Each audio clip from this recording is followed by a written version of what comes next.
tonight. November 16, 1992, Peter Watling is a tenant farmer in Suffolk, England, was out in a field and he lost his hammer. Well, being a tenant farmer, this hammer was valuable to him. He needed it to do his trade, and so he looked for it, and he looked, and he looked, and he looked, and he couldn't find his hammer. So he called a good friend of his, Eric Laws, who had a metal detector, and said, "Would you come help me with your metal detector, find my hammer?" So they came, Eric came, and they looked and looked all over for his hammer, couldn't find it. However, they did find a piece of jewelry, and as they scanned that area, they found another piece and a few coins. And so there's a law in England that if you find jewelry or a coin or something that might have antiquity to it, that you're supposed to stop immediately and call the authorities because it might have some great value. Well, what would you do if that happened to you? And so Peter said, let's stop, let's call the authorities. They did. The authorities came out the next day, found an incredible treasure. Found an oak box, a small chest filled with precious metal. 15,000 coins were found, 100 spoons and ladles, 29 pieces of gold jewelry, silver vases, beakers, bowls, a pepper pot, which is the forerunner of the pepper shaker, and all kinds of other items. Some of it was sorted by different types. But basically, they found the largest wealth collection, which is called a hoard, of late Roman silver and gold discovered in Britain, and the largest collection of gold and silver coins of the 4th and 5th century found anywhere in the Roman Empire. Well, at that time, there was this policy called treasure trove, and if items found were deemed a treasure trove, that meant that the crown had the right to the treasure trove, and they got the value of that. And so a treasure trove meant that it was hidden by heirs, and it can only be discovered by later family members, and you had to prove that. Well, of course, they couldn't do that. However, at that time, there was a customary practice that if you notified authorities about a treasure trove and did it promptly, that typically they would reward you the amount of that treasure for reporting it on time, what amounted to the equivalent market value. Well, the Treasure Trove Committee got together a year later, November 1993. The committee, after a lot of time and effort and research, deemed that this treasure trove was worth $4 million. And they awarded that money to Eric Laws, who had found it. And of course, Eric Laws, knowing that he was there because of Peter Watling, took that money and he split it with the farmer, Peter Watling, the tenant farmer. I love stories like that. I had a question. And if you've ever gotten good deals at garage sales or on Craigslist or on IKEA even, we love when we get good deals like that, when we find unexpected treasure. And what Jesus said in our parable today is that that is what he offers us. He offers us a treasure that's unexpected and incredibly valuable. You have it on your handouts. If you have those there, it's also here on the PowerPoint. The kingdom of heaven is like treasure hidden in a field. When a man found it, he hid it again, and then in his joy went and sold all he had and bought that field. Again, the kingdom of heaven is like a merchant looking for fine pearls. When he found one of great value, he went away and he sold everything he had and he bought it. The term kingdom of heaven that Jesus used here twice simply means the reign of God in your life. It's the extent of God's reign. And since God's reign is a reign of love, what it means is the extent that God's love reigns in your life. The extent to which God's love directs your values and your beliefs and your attitudes and your decisions toward yourself, toward others, and toward life. That's the kingdom of heaven, and that's what Christ offers. He offers that encounter with God's love. And it's a powerful encounter. If you've ever encountered the power of God's love in your life, you know how it reorients life. And it gives a joy that makes you glad to be a part of it and willing to give anything to have that love orient your life and direct you in your thinking and all that you are. And Jesus is saying, that's what I offer you. That's what this pearl is. That's what Christmas is about. When Christ comes and he comes near to us and he becomes human. And then he teaches us how to live. And then the gospel. And Christ dying for our sins. Then becoming poor so that we can become rich. That's the richness that we give. A love that redirects, reorients our life. And if you've ever encountered the powerful love of Christ in your life, you know how it does that. And that's what Christ is saying this does. Peter Watling's life was reoriented by finding that treasure. He went from being a tenant farmer to being a millionaire overnight. And, by the way, they did find his hammer, for some of you who are still wondering. It's in the British Museum today, along with the oxen orb. And if you're ever in London and you go to the British Museum, you can see his hammer there. But the idea of this text is that encountering the power of God's love is like finding an unexpected treasure. That's what it's like. Have you had that experience? Have you had that encounter or ever felt that way about the story of God's powerful love for you, that he became poor so that you might be made rich? Maybe you felt that at one time, but you don't anymore. You can feel that, you can value that, but over time it can wane. Especially if you've grown up in the church, or if you're here all the time, or you're here for decades. Oh yeah, I've heard the gospel. Yeah, Christ died for my sins. He brought me close to God's love. Excuse me, and gave me this new life. We can almost yawn at it. Not in disbelief, but out of boredom. And that can happen. But by being around it all the time, that can happen. Do you agree that familiarity breeds contempt? That the more common something is, the more familiar you are with it? Maybe not contempt, but at least boredom. When I moved to Colorado in 1984, one day I was driving in to downtown Denver in the morning, and the eastern sun was shining on those mountains. It was winter, the snow-covered mountains, and it was a brilliant sight of orange and blue and white and green from the trees and brown from the rocks and majestic mountains and the sun hitting that. And I went into work and I said, did you see that brilliant sunrise hitting these mountains in Colorado? And the guy sitting there, you know, he'd been there all his life. Yeah, no big deal. I said, no big deal. No big deal. Grew up in West Texas. Wake up and see a horny toad and a tumbleweed on a chicken wire fence and say it's no big deal. I mean, it was an awesome sight. It was incredible. It was absolutely breathtaking and beautiful. A year later, a buddy of mine's up from Texas. We're driving toward downtown, I-25, same interstate, same eastern sun comes up, same brilliant sun shining on those mountains, and just, you know, beautiful morning. And he says, man, isn't that awesome? I say, yeah, this coffee is really tasting good. He goes, no, you goof, it's not the coffee. The sun hitting that mountain. I said, no big deal. You know, the more common something is, the more you see it, the more familiar with it, even if it's incredible, the easier it is, maybe not to get content, but to get bored with it, to lose that sense of the value of it. To lose that sense of how incredible it is. We don't value things, or it's more difficult to value things that are commonplace or that are familiar. Jesus had the hardest time with people who had a religious background and really understood their Bibles, understood in quotes, were familiar, I would say, with their Bibles. Because they're so familiar with it. They thought they knew. And he spent a lot of time trying to get them to treasure something that was difficult for them to treasure. We all have treasures, and I'm not sure what makes us treasure different things or why.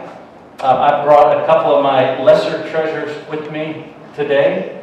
I bought my an anchor here that I bought at a garage sale. I didn't get a good deal on it. I tried to, but they didn't come down. Maybe one of you sold it to me. I don't know if it's in the area.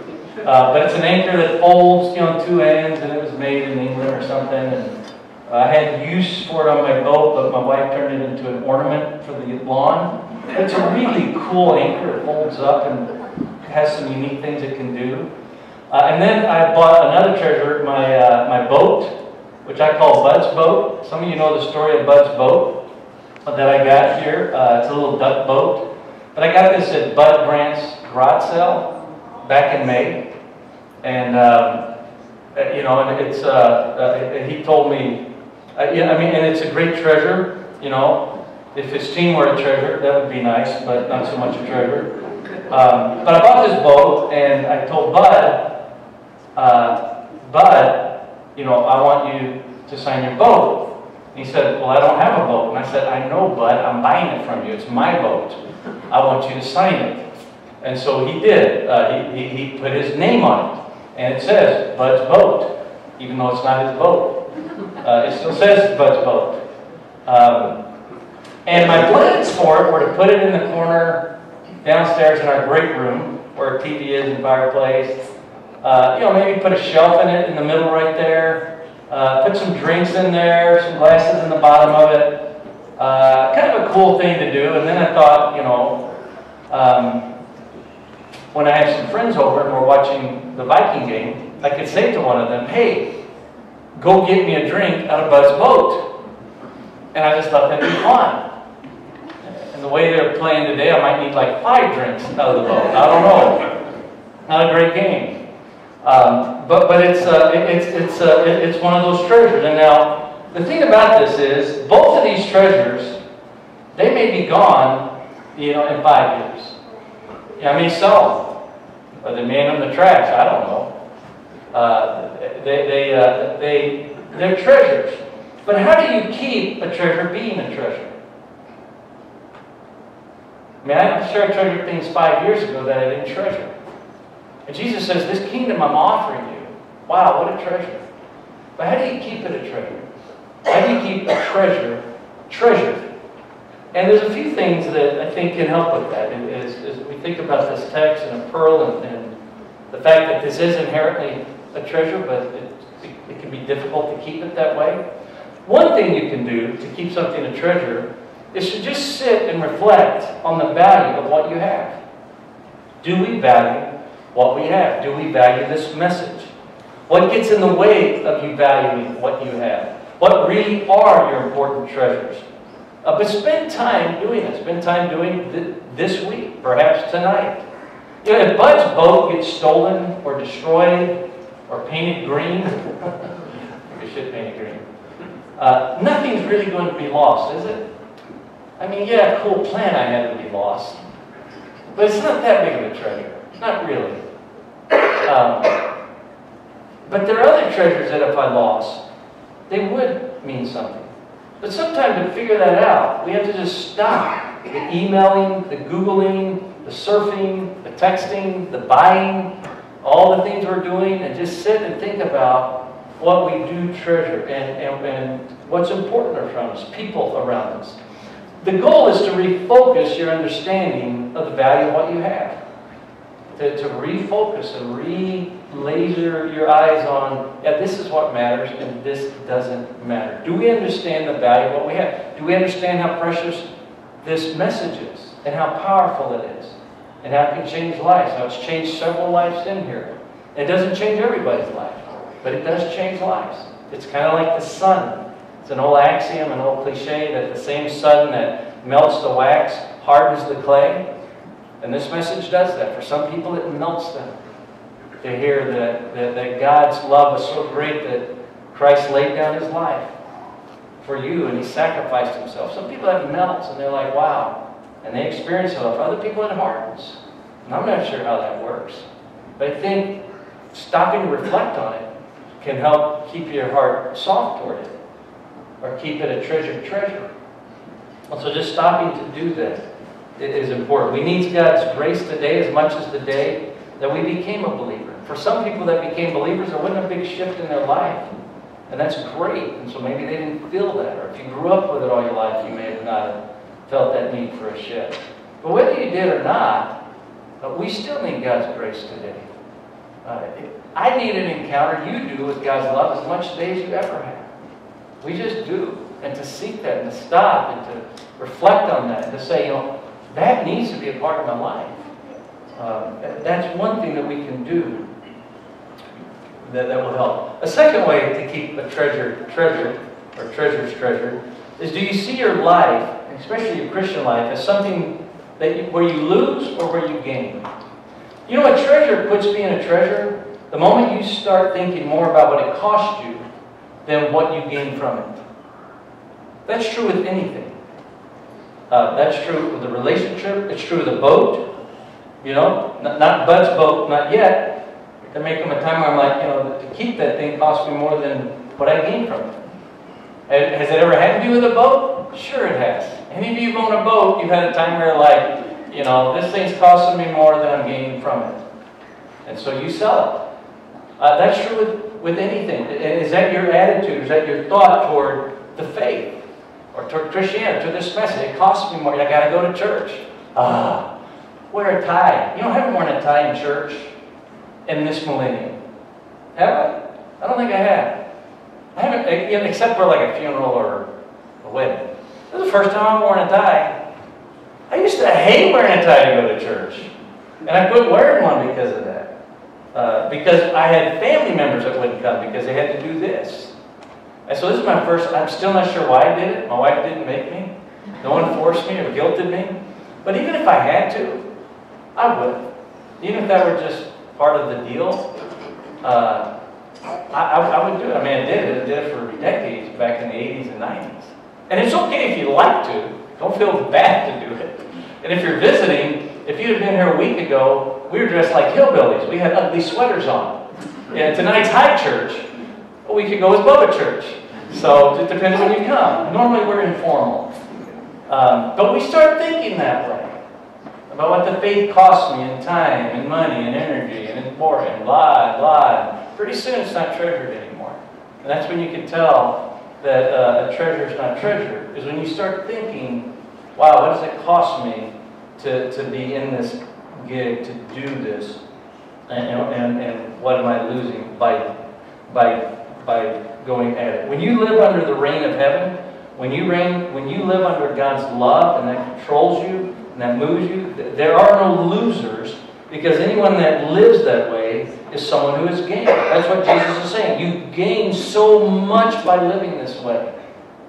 Yeah, you have to lose some things that are good to lose, some selfishness, some inward focus, some why me, some of that. Yeah, there's a lot of things we have to lose. And sometimes it's painful. Maybe we have to lose good things too. But you gain. There are no losers in heaven, because everyone there is gained. No one's going to be in heaven and saying, you know what I had to give up to get this? I mean, really, you're going to say, no one's going to be saying that. No one says that lives under God's rule of His love now. People are not going to say, can you believe what I gave to live in this dump? It's not going to be that way. We gain enormously. But do you see your life as what you have to give up or what you have to lose? When you understand the value of the kingdom that Jesus is offering you, Jesus said you sell everything. And you do it joyfully. Not because you have to, not because you got guilt, but because what is like this? What is as valuable and cool and as awesome as this? And yet we don't believe that all the time. I didn't believe it as an unbeliever when I was in my teenage years. And at times I probably still struggle to believe it. I have to remind myself that. And when you start thinking that way, you know that's what's going on. Jesus says that He longs to give you this kingdom, that you're meant to live forever. And God has designed it. You feel it in your soul that you're designed to live forever, to live in God's company. And all of us have thrown that destiny with God away, and we've skirted it, and we've all broken that. But He gives us a chance to have it back. That's the message. That's the pearl. Jesus says it's available to you tonight. Peter Watling was looking for a hammer, and he found financial security. He found something far greater. And what Christ says I'm offering you is something far greater. A third way to keep a treasure treasured is, what if we are not the ones who find the treasure, but what if we are the treasure? And I think this will help understand this pearl that Christ is offering us. What if we are the treasure? If you read Revelation chapter 5, Revelation is one of those hard books to read, and myriads of interpretations of it. Some of you might be familiar with Revelation 4 and 5. John's in heaven. There's a big throne room. There's a scroll, and nobody can break the seals on the scroll. No one can open it. And John's weeping, and he's crying, and he's pouring out his heart because no one can do this. And then Christ, who was sacrificed for us, is able to do that. He's able to open this seal and unfold what's about to happen, be in control of the future and of history and destiny. And I think the image is that Satan, in a lot of ways, rules the world. Satan, in a lot of ways, has it bound up. Society is governed as much by Satan. Read the headlines. All the evil in the world. Why is there all that evil? Why is all that happening? And Satan, remember, tells Jesus, I can give you the world. And when he's tempting him back in Matthew chapter 4, he has rule over the earth. But what if God saw us as the treasure, and that you are worthy of Christ sacrificing everything He has? You're that valuable. So that the scroll and the seal is the deed to humanity. It's the deed to our soul and our life. And what if Jesus is saying, here is what the kingdom of God is like. In spite of what you are, what you are like, what you've done, God sees you as His treasure. As that seal and scroll that He'll open up and bring life to you. I mean, think of that. Do you understand how valuable that makes you? Do you understand what you're worth and the cost that's been paid for you? An enormous price.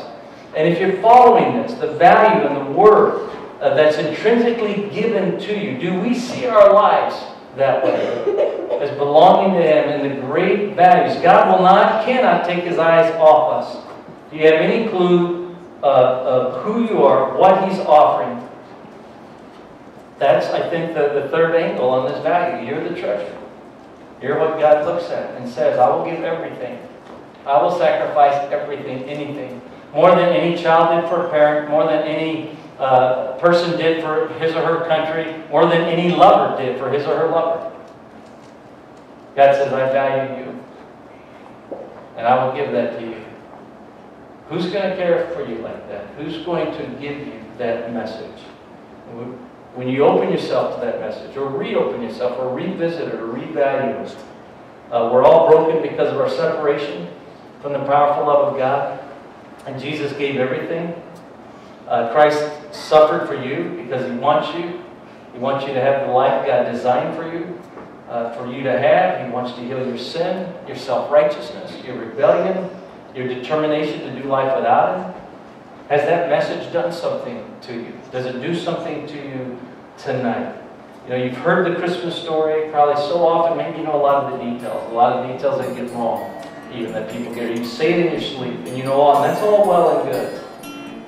But do you understand the great value that God says about you tonight?